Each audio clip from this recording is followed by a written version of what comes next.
De regreso, esto es el plato del día. Gracias a todos por la sintonía. Recuerden que estamos en contacto directo desde el interior y sus celulares a través, y sin cargos, lo mejor de todo, a través del 809-200-7777. Arranco con la primera información del día. ¿No es esta? ¿Sí? ¿No? ¿Sí? ¿No? No, Albanile nos tiene la primera información. ¿Cuál es la primera información? Con la que servimos este vamos a ver. Anoche cerramos los noticieros y los periódicos con una noticia que no deja de sorprendernos, aunque es un tema de ley. La jueza del 6º Juzgado de Instrucción del Distrito Nacional varió la prisión preventiva al principal acusado del caso Coral, el mayor general Adán Cáceres Silvestre, y otros 3 imputados por participar de, dice, supuesto desfalco de más de 4.000 millones de pesos del Estado Dominicano. Francis Zavala dio cobertura a esa información. Vamos a escuchar el reporte de Kelvin.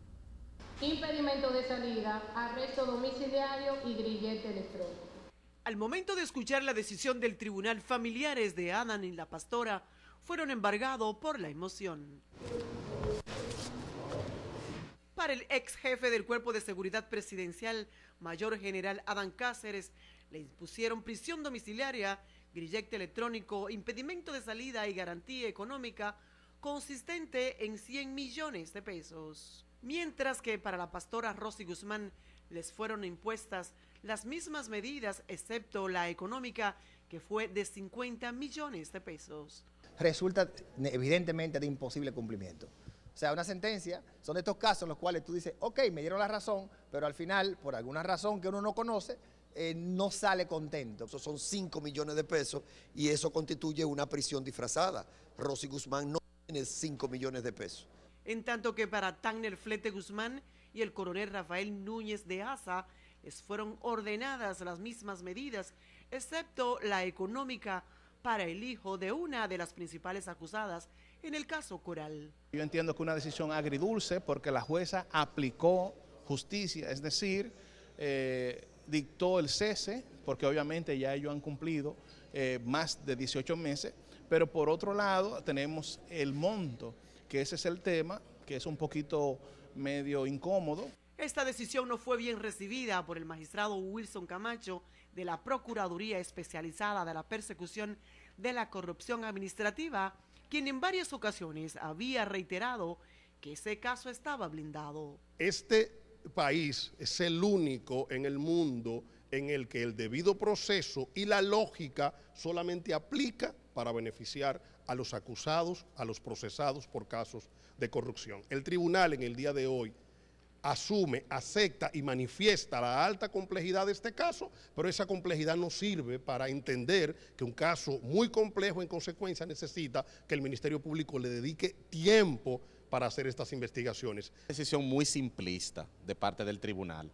El tribunal decidió mirar a un lado y hacerse el ciego respecto a toda la jurisprudencia de la Corte Interamericana de Derechos Humanos. Los imputados lograron que el Tribunal de Alzada revoque la decisión de la jueza Kenya Romero del Juzgado de Atención Permanente, que lo envió al Centro de Corrección de Rehabilitación Najayo por 18 meses junto a otro de los involucrados en el caso Coral. El magistrado Wilson Camacho, visiblemente enojado, dice que con esta decisión el tribunal busca que el Ministerio Público no realice grandes investigaciones, cosa que según él continuarán.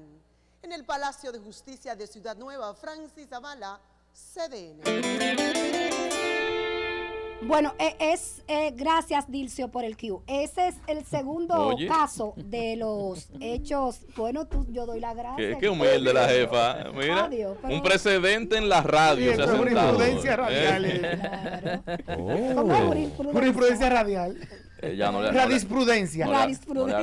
Me encanta ese concepto. Radisprudencia. Bueno, les cuento que ese es el segundo caso de los expedientes de corrupción que ha manejado este Ministerio Público en los 2 años y algo que tiene en posicionamiento, de que han variado, que han cesado la prisión preventiva. Por obligación. Bueno, sí, porque cumple los 18 meses que se establecen como prisión preventiva y que le da el tiempo, porque se declara complejo el caso, le da tiempo al Ministerio Público para que en ese periodo presente las pruebas y pueda hacerse un juicio preliminar, ¿verdad?, acorde con como establece el Código Procesal Penal, pero parece que se pierde mucho tiempo en estos procesos investigativos. Le digo por qué el segundo, con tu permiso, Nereida. Ayer fueron Adán Cáceres, Rosy, la pastora. Hay que decir que a él le impusieron una garantía económica de 100 millones de pesos, que es un 10%, es decir, que serían 10 millones de pesos. Y a Rosy Guzmán, la pastora, le impusieron una garantía económica de 50 millones de pesos, es decir, que doña Rosy tiene que buscar 5 millones para poder salir. Pero Dios lo va a proveer. No me gustaba lo que decía Nelson hoy en Despierta con CDN, que hable con los feligreses. Mira, pero el diezmo, un momento, sí, claro, le quedan. El diezmo, porque el diezmo es para el templo y los que cuidan de él. Claro. Entonces, entre el diezmo, la limosna. No. Es así. Sí. Ok, bien. No. Pero entonces le sigo diciendo. yo creo que eso lo debe sacar de su propio. A él le gusta distorsionar los temas serios, tú te fijas. Sí, entonces, Tanner Flete Guzmán, que es hijo de doña Rosy Guzmán, también quedó libre. Está como gordito. Que ellos son Guzmán del Cibao, yo soy Guzmán de San Cristóbal. De ahí de San Importante aclaración. ¿Tú tienes que hacer esa aclaración? Sí, claro, no, porque- claro. Yo soy familia de Vincho también, prima, o sea que... Siga. No, Para que tú veas, uno no tiene que andar... Sin embargo, yo no soy familia de Alvarito. Bueno, por suerte que los familias somos poquitos, muy poquitos. Sí. Y entonces también fue beneficiado con la decisión del cese de la prisión preventiva Rafael Núñez de Asa, el coronel, la mano derecha de Cáceres. De Cáceres también se va para su casa después que paguen sus garantías económicas. Ayer, ya tú sabes, fue una gran algarabía dentro del tribunal. Tenemos la suerte de que, por ejemplo, ambos generales o coroneles. Generales. Mayor general Adán Cáceres. Entonces tiene la fortuna de que, acuérdense que él trabaja para Danilo. Y el otro. ¿Cuál fortuna, más o menos? Que trabaja para Danilo. La fortuna, la suerte afortunado. de que el señor Danilo, el presidente Danilo Medina. Y fortuna también, quizás. Bueno, no, no quizás sabe, no. pero Acuérdate que Cáceres es dueño de medio Sabana Grande de Boyar. No, eso son acusaciones que están dentro de ese expediente, pero en ese momento usted no pueden dar eso por un... No, eso no es acusación, él es dueño. Y en lo que se venden esos terrenos. Espérate. No, pero él tiene... Pero que eso no es una acusación, él es dueño de media Sabana Grande de Boyar, literalmente. Hay un elemento importante que decían los abogados ayer al salir, quizás lo escucharon con Francis, y es que ellos decían, bueno, una decisión que favorece, agridulce, así la calificaban, una decisión de la jueza agridulce. Dulce porque los manda a su casa cómodo para seguir el proceso. Hay que decir que no es que se elimine el proceso. Importante, porque quiero llegar a ese punto. Hay una confusión tremenda en el público, en las redes sociales. Por eso que queremos hablar con Serviotullio. Queremos hablar porque la gente cree que ya los mandan a su casa y que se acabó el juicio. Pero no. Pero eso se refiere, y era parte de lo que tenía para comentar, en serio. Eso se refiere al mismo entusiasmo que crea el ver corruptos o personas acusadas de corrupción que han estado en el poder, crea un entusiasmo en la población. De la misma manera crea una decepción cuando se van a su casa. Cuando el tiempo que la ley dio no es usado para que termine el juicio con el famoso debido proceso. Termine el juicio no, porque 1 año y 18 meses para juicios, para casos tan complejos no es suficiente. 1 año y 6 meses. Un año y 6 meses, exactamente, gracias. No es suficiente quizás, porque es muy difícil de buscar pruebas en actos de corrupción. Por ejemplo, nosotros tenemos una ley de pero la tiene la prueba, dijo que estaba blindado. Claro, totalmente. La jueza se equivocó. No, la jueza no se equivocó. Hizo lo que tenía que hacer. La ley dice eso. El imperio de la ley. Eso es así. Y yo quiero que lo apliquen pero conmigo si me tocara. Pero Camacho dijo que estaba blindado. Él barrió el piso con la jueza. Y que prueba había de sobra. Con la jueza Yanivet Rivas. Recuerden que ese es el papel del Ministerio Público. No, pero no. El papel del Ministerio Público no es ensuciar la propia justicia. Usted no sabe de eso. El que sabe es Serviotullio Castaños Guzmán, que es vicepresidente ejecutivo de la Fundación Institucionalidad y Justicia, que se ocupan de estos temas y que nos van a orientar. Y que nos va a clarificar al ciudadano de a pie. ¿Qué fue lo que pasó ayer? Bienvenido, señor Serviotullio. Qué bueno que lo tenemos aquí en el plato del día. Bueno, jóvenes, gracias una vez más por la llamada y siempre a la orden. ¿Cómo no? Jóvenes fue a Juan Carlos y amigos. Gracias, magistrado. Magistrado, doctor.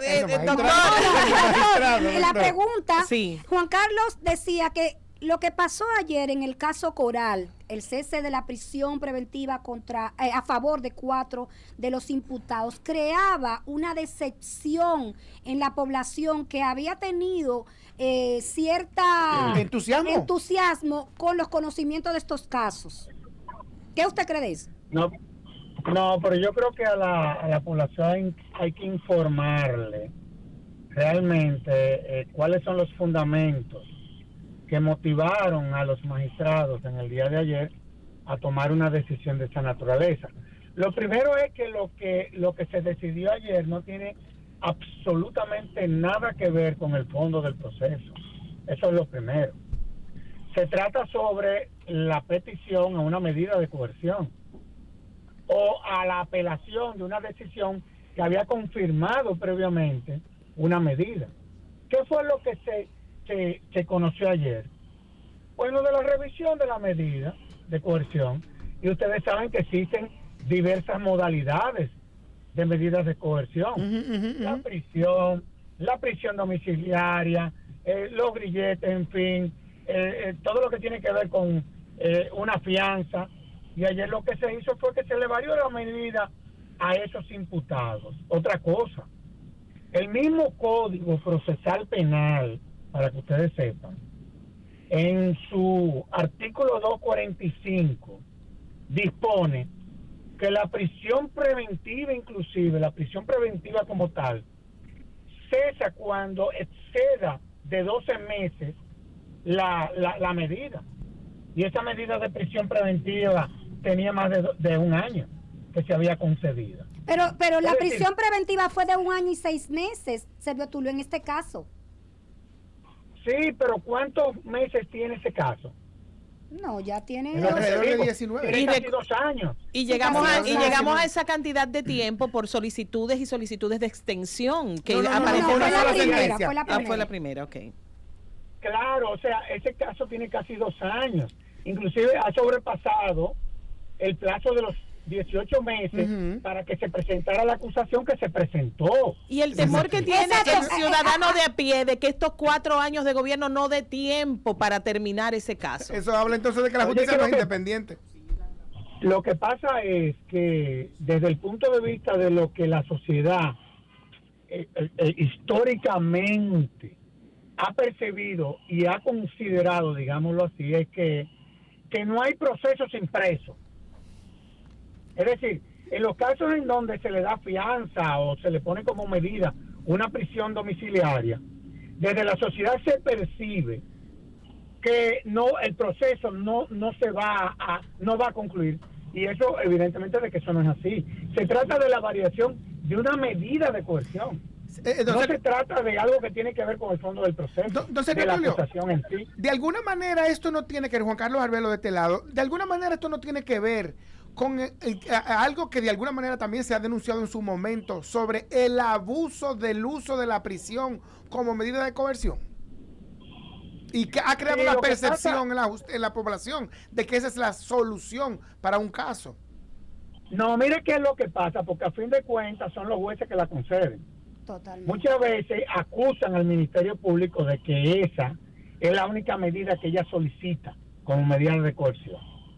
Lo que pasa es que desde el punto de vista de la doctrina, del adoctrinamiento de nuestros fiscales, así como todos los fiscales del mundo, siempre ellos en determinados casos siempre van a solicitar como medida de coerción la prisión preventiva. Aunque no proceda, ellos siempre la van a solicitar. El problema es que son los jueces los que lo conceden. Esa es la realidad. Otra cosa. Pero desde el punto de vista de lo que es la doctrina de un ministerio, se lo digo porque yo fui Ministerio Público. Y desde el punto de vista de cómo nos adoctrinan, esa siempre es la medida que se solicita desde el Ministerio Público. Lo que pasa es que la práctica es de que la jueces la conceden. Exacto. Servio, pero también, no sé qué tú piensas, llevamos un proceso de Brecht con todo el mundo con prisión domiciliaria en su casa, llevó el proceso. Fíjate que hubo condenas para 2 y todavía están en sus casas, no se ejecutan. O sea, ¿tú no crees que eso también, como está concebido el proceso judicial, también crea cierta decepción en la población? No, porque tú lo que tienes es que analizar también cómo se instrumentó el caso de Brecht. Si tú le das ese expediente a cualquier jurista de este país o a cualquier estudiante de derecho, evidentemente de que el mismo refleja de que ese caso se iba a caer. Perfecto, pero vuelvo y te digo, hubo 8 años para Ángel Rondón y 5 para Víctor Díaz Rúa y están en sus casas. Entonces, ¿no se ejecuta la sentencia de primer grado? No, porque acuérdate que las sentencias de primer grado no tenía que ver con la medida de coerción que había autorizado un juez de primer grado, y era que se le conociera su caso en estado de libertad. Sí. Ninguno tiene prisión domiciliaria. A eso me refiero. Perdón, ellos están en libertad bajo fianza. Sí, pero ya hubo un juicio de fondo, Servio, y en el juicio de fondo hubo una condena. Pero mira, yo me alegro de que ustedes me hayan llamado, porque esta llamada sirve para orientar a la ciudadanía. Claro, ese es el plan. Esa sentencia fue apelada. Y hasta que no pase la apelación... No hay una sentencia que haya adquirido la autoridad de la cosa juzgada. Entonces... Esas personas, Alba. Sí. En el caso de que se ratifique la decisión en corte en primera instancia, y la Sala Penal de la Suprema Corte de Justicia la confirme, entonces ahí tendrían, sobre la base de la condena, que ir al recinto penitenciario, que la Suprema Corte de Justicia decida que es donde deban de cumplir presión. ¿Cómo me está entendiendo? Sí. Pero entonces ahí viene la crítica que siempre hemos tenido de este proceso judicial, que es demasiado garantista. Y estaría mal decirlo yo, porque yo soy un humanista, yo creo en que el ser humano necesita su libertad, pero... Y todos tienen derechos. Pero tú te imaginas, tenemos que llegar a la Suprema Corte de Justicia para que se ejecute una sentencia de un caso de corrupción que nos afectó a todos, según determinó el juez. ¿Y en qué momento? Con lo lenta que es la justicia. Pero es que los casos de corrupción no son per se casos de corrupción porque se somete a una persona a la justicia por corrupción. Un caso de corrupción es el que, desde el punto de vista de lo que son las herramientas con las que cuenta el Ministerio Público, no solamente para hacer la investigación, sino para presentar la acusación, debe de ser el contenido de esos casos. El caso Odebrecht, y eso lo dijo hasta la propia Procuradora General de la República actual, cuando era juez de la Sala Penal de la Suprema Corte de Justicia, advirtió que si eso se sometía,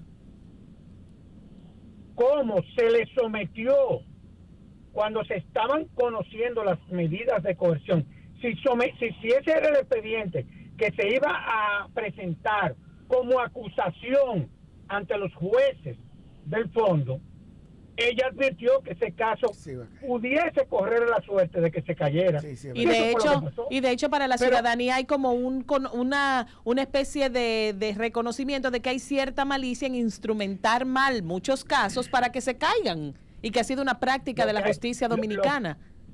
Sí, esa ha sido una práctica, esa es la realidad. Pero lo que hay que evitar que en la actual coyuntura esas prácticas no se sigan repitiendo. Pero hay que decir... Pero el hecho de que a las personas a quienes se le variaron las medidas de coerción, el hecho de que se le hayan variado esas medidas, eso en nada tiene que ver con lo que falta. El expediente en sí. en lo que va a conocer el juez de fondo. Sergio, y Nada tiene que es éticamente correcta la postura que ha adoptado Wilson Camacho con relación a la jueza Yanivet Riva, señalando que ella de alguna forma ha impedido que el Ministerio Público continúe ahondando, profundizando en sus investigaciones con ellos en prisión. Con ellos sueltos. Mira, yo no quisiera emitir juicio, honestamente hablando te lo digo. Sí. Porque a fin de cuentas yo lo que soy abogado. Claro. Y yo tengo que hablar sobre la base de evidencia. ¿Servio lo hubiese hecho desde el Ministerio Público cuando estuvo en el Ministerio Público?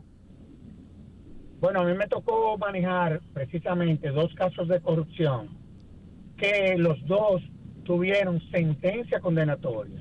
Uno de ellos fue el de aquel diputado que, habiendo sido cónsul en Haití, se le acusó de traficantes de chinos. El chino, yo fui el miembro del Ministerio Público que llevé ese caso y ese señor lo condenaron. Sí, estuvo preso. Claro. Estuvo preso 2 años. Sí, así es. Por lo que lo condenaron. Exacto. Por lo que lo condenaron. Te pregunto eso, Servio, porque te lo pregunto porque Wilson Camacho con su declaración de ayer le acaba de dar la razón al magistrado Francisco Rodríguez Consoró de que cuando el Ministerio Público no cumple con los plazos acordados, le cae encima al juez en vez de reconocer su demora en llevar al pie de la letra los procesos. La parte procedimental. Mira, yo no lo digo por Wilson ni por ninguno de los miembros del Ministerio No, Público, claro. La realidad es que siempre se dan conflictos entre el Ministerio Público y los jueces. Innecesarios, honestamente hablando, se lo digo. Sí. Porque a fin de cuentas, ellos, Ministerio Público y jueces, son parte de un sistema y cualquier decisión afecta al sistema.